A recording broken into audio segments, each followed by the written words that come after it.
pie, but she would also have some frozen ones. I can't remember which ones were really good back in the day, but she could hunk those things in, and they're so damn good. So did she do like she made the insides, froze the insides, and then grabbed like freshy dough, or did she freeze the whole puppy, let it thaw, and then bake that bitch like a Stouffer's lasagna? Well, if she made it from scratch, she was just doing it all fresh. Yeah. But then we would always have backups in the freezer. I like it. That's a prepared mom right there. Yeah. Shout out to Mama Byard. I love it. Well, y'all, we gave y'all 10 different locations. Technically, we gave y'all like 12. And then we asked for some help from y'all. So if y'all don't mind, give us a little help on the pho. But at the same time, I thought that was a really good segment, Chris. Yeah. We did really well. All right, so here's the next thing. I've been talking about it all week on our social media. And so this week, we had a kind of a gauntlet. It's, in fact, been a gauntlet for a month, and I'm fucking tired. I'm using this week to take a break. But before I was able to get to that break, something else happened. So we had a wedding all weekend. Sunday, I did sushi, and I thought I was having, like, Sunday scaries, like anxiety attack. I wasn't sure. So Monday I worked all day, exhausted as shit. And then Monday night I went to the Ceviche Project collab with Bruto. Shout out to Chef Michael, Chef Kelly, the whole team over there. They do unbelievable things at IE Hospitality. So I had some of this LA caviar, LA uni, scallops on the half shell, squid and octopus ceviche, and it was exceptional. It was absolutely exceptional. I think that the pop-ups that Chef Michael is doing over there with bringing in collabs with different chefs from all over. I know Byron Gomez from 7908 is coming into town soon to do another one, but this was great. And then I came home, got stoned, was watching TV with you, and ate a leftover frozen pizza that I had decorated with I churched it up. You know how I always do with my frozen pizzas. Yeah. So I churched it up with some old cheese that I thought was good to go. It's still in the cabinet in there.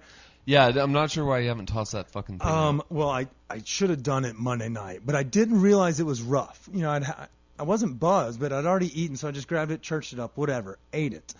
Monday night around midnight, I'm asleep, and I wake up and I throw up, like on myself. And I was like, what the fuck? So I run to the restroom, and the next thing you know, Chris, it's coming out both sides, like nonstop. And I was like, what's going on? But I couldn't like spin around on the commode. Yeah. And the sink's too far from like me to like, it was just, I wasn't going to chance with the backside exploding. We're trying to go between your legs. I tried to go between the legs, and I threw up on my legs, and I was like, the fuck is going on? What, am I dying? I had no clue what was going on. And so I like sat there, went to the restroom, I took my boxers off, and I just sat there and I took a shower. And this is at 12:30. And I was like, the fuck is going on? And my stomach hurt. And so I lay back down for 15 minutes, and here it comes again. Rinse and repeat. Quite literally, rinse, repeat. Rinse off, repeat. I slept on our bathroom floor until about 5 a.m., knowing you're going to get up at 6. Chris, I've never been in so much pain, and I originally thought it was like it had to be the ceviche in Colorado. And then I smelt that cheese. I was like, maybe it was... See, that reminds me, like, and I know you hate to do it, FP? But when you go camping, like any like kind of like dairy products and shit like that, you bring back, throw them away. I don't know why I didn't. I saw that. I remember you brought that back from your last camping trip. I didn't fucking touch it. No, and you're a smart man for it. Holy crap. It was miserable. This is the worst pain I've ever had in my life. And it was just constant for 12 hours. By the end of it, there was nothing left in my tank, like on either side. Like I was just like crying. I was like, please, God, stop. Like, this is a cruel prank. Things had been going so well for us. I was like, this is it. I thought this was the end of me. So sadly enough, next week's guest that was supposed to be recorded the next day when I was dying on the floor is the Easy Vegan. But we'll still get them recorded next week and have them on the following week. So I do apologize to Alexi and Tay. We're excited to have y'all on. But goodness gracious, y'all. And so we did, we leaned into Soup Week a little early, and it was because of a malnutrition thing and our stomach issue. But I also want to give a shout out to GoPuff for delivering Pedialyte at 7:30 in the morning. And then she was like, "Do you want me to like come upstairs your apartment?" I was like, "I want you to come in the house, say hey to the dogs, and then drop the Pedialyte on the outside of the bathroom door." And she's like, "Seriously?" I was like, or just meet me at the door. Like, I can't go far. And like, it was so bad, Chris. It was the worst ever. And so Pedialyte's a game changer, though. it was. And I'm feeling a little bit better now, but at the same time, You look better. thank you. I was so bad. Yeah. But it was not the ceviche. For those that are asking, when y'all see the pictures tomorrow, know that the FP came from the cheese. The ceviche was fucking amazing. The music was great. The vibe was awesome. But speaking of which, so was Rare Steak Fest. Thanks, Morgan and Kim, for letting me tag along with y'all. Jeff and Shalisa, y'all throw a great party. That was a great time last weekend. But I mentioned that I'm going to kind of dial it back. I'm going to go back into first gear this weekend, maybe throw it in neutral and just relax. I need a weekend of nothing, and so I'm going to do it on the couch and just chill. But there are a lot of things that we would be remiss if we didn't tell our followers about. So I'm going to give you a couple things, and I want to know what you're most excited about when I give them to you, okay? Okay. There's 4 big things going on this weekend, but also a lot of, fun concerts. I think one of the biggest ones that's headlining right now is Billy Strings will be down at the Revival Festival in Buena Vista. Paul Hoffman will be playing Friday down there as well. But Billy Strings doing 2 nights, Buena Vista. They're going to be doing it down, I think, on the amphitheater on next to the old, not the old town, but the new town, whatever they call it over there. I thought it was out on a farm or some shit. Is it? I thought it was at the amphitheater. I don't know what amphitheater Buena Vista has. Well, for whatever reason, I thought it was down there, like past the ice cream parlor, down that main drag. But I may be mistaken. Either way, there are still available tickets, not necessarily cheap tickets, but you can get them if you're listening to this. Go check out second hand venue websites to get them. But one of the best parts about it is our friend Barbosa Alejandro, Barbosa Barbecue, will be doing the food down there. So you're going to have great barbecue, great bluegrass. It's going to be a great time.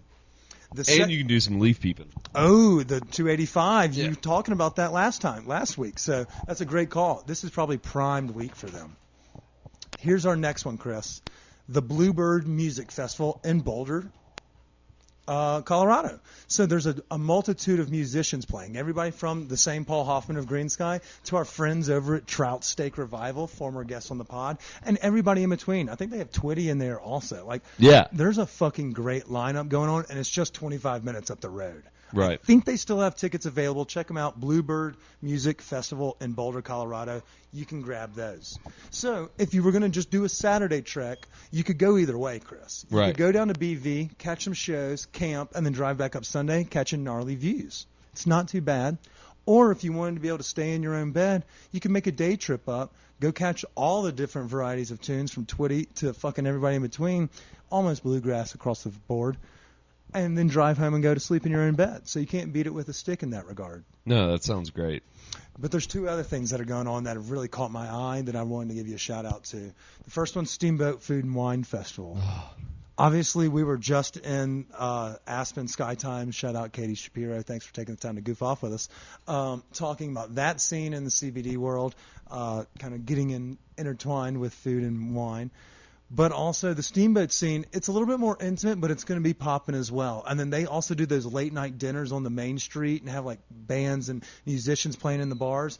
It's a vibe all on its own, and that's one of our favorite ski towns in in Colorado. So it's a great one. Dude, I mean, if I fell into some money at some point and I could do it, I would totally live in Steamboat. Just putting that out there. If we can, I'll move this fucking operation up there if we can find someone. That place is so fucking fantastic. But yeah, I hear that Food and Wine Festival is great. A lot of like local Denver chefs and stuff head up there and do all sorts of stuff. Yeah, but you also get a highlight of some of the greats from the west, the Western Slope. They're doing a lot of great things in Grand Junction and up in Cheyenne and Jackson, and some of those folks come down. And then so you get a little taste of all of the state, but you also get a lot of the flair of the Denver community. So it's a vibe. And then, of course, booze. Yeah. And then, Chris, this is our last one, and we were just talking about what we should do this Sunday. And we may end up going to Hooters and drinking champagne this week since the girlfriend's out of town on my light weekend. Booby tassels. Booby tassels. Don't go in the frozen food section, Corinne. Your boobs may harden. But the Broncos have their first home game this weekend. I asked you before the season, how many wins did we expect with Teddy Two Gloves? at the helm, and we're fucking 2-0 coming into our first home game. I mean, right? On the road, 2 wins. I mean, the Jaguars wasn't as surprising, but at the same time, like, winning games you should is what, beating bad teams is what good teams do. Like, that's what your Bama does. It's not what my Mississippi State does. Losing to fucking Memphis. If I wasn't at a wedding partying my balls off, I would have been so goddamn mad about that loss. And same would have been said, if the Broncos would have lost to the Jags on Sunday. I'm not like a diehard like I am a Mississippi State guy, but I want them to be playoff contenders. It brings money to all of our industries, and it brings vibes to all of our bars. Denver's way more fun when the football team is fucking winning. Yeah, and then basketball will be right around the corner. So if we're in the vibe for that, and then you can parlay, like roll all the sports teams' successes, shout out to the Rockies. Y'all are actually outperforming your pathetic selves. But the Broncos are at home this weekend. And so we want to give a quick shout out to a couple different companies because they're all throwing big-ass parties down in the what do they call them? Like the tailgate areas, gates? I don't know. What do you call them for pro teams? I don't know, man. The tailgate areas. Either way, the crew from Denver Sports Betting is teaming up with the Sons of Broncos Tailgate, which I don't know if you remember. I went to something with them a couple of years ago. They did shot skis. It's a great time. They're located in like Gate V or Gate U or whatever it is. We call it the quad. Yeah, exactly. As college football fans, we know what we're talking about.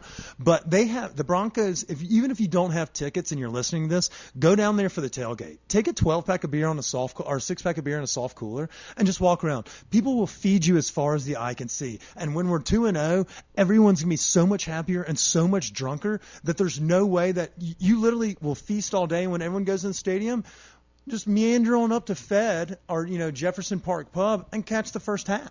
It's a great idea. I love the concept. And so we may have to strap some GoPros on our heads and go do some man on the street type interviews. That'd be great. Right? Like we got to we'll go interact with the local folk, Chris.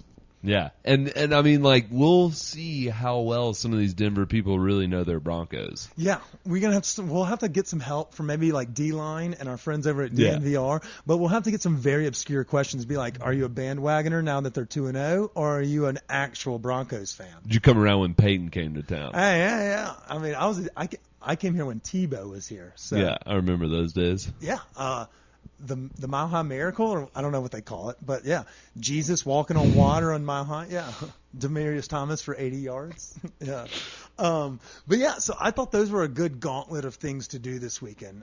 I don't know if I missed much, but I know that our friends Trout Steak are also playing a free concert at Levitt Pavilion. So if you're looking for something to do on the free, looking for some way to enjoy the outdoor weather and not bust the bank, Levitt Pavilion's got tickets. Go to their website, levittdenver.com. Go see our boys Trout Steak and Bevan.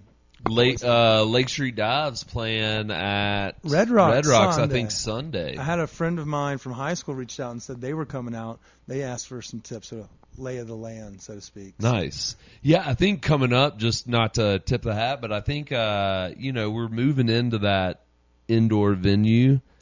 Hopefully everything goes well with the pandemic, but we're moving into the season where music's coming to Colfax. Yeah, and we would be and the Mission. Yeah, and we've hit Mission a couple times this year, but you are right. Like 21 Savage, is running nuts over at Ogden today. But I think there's another concert that we're giving a little teaser here, October 9th.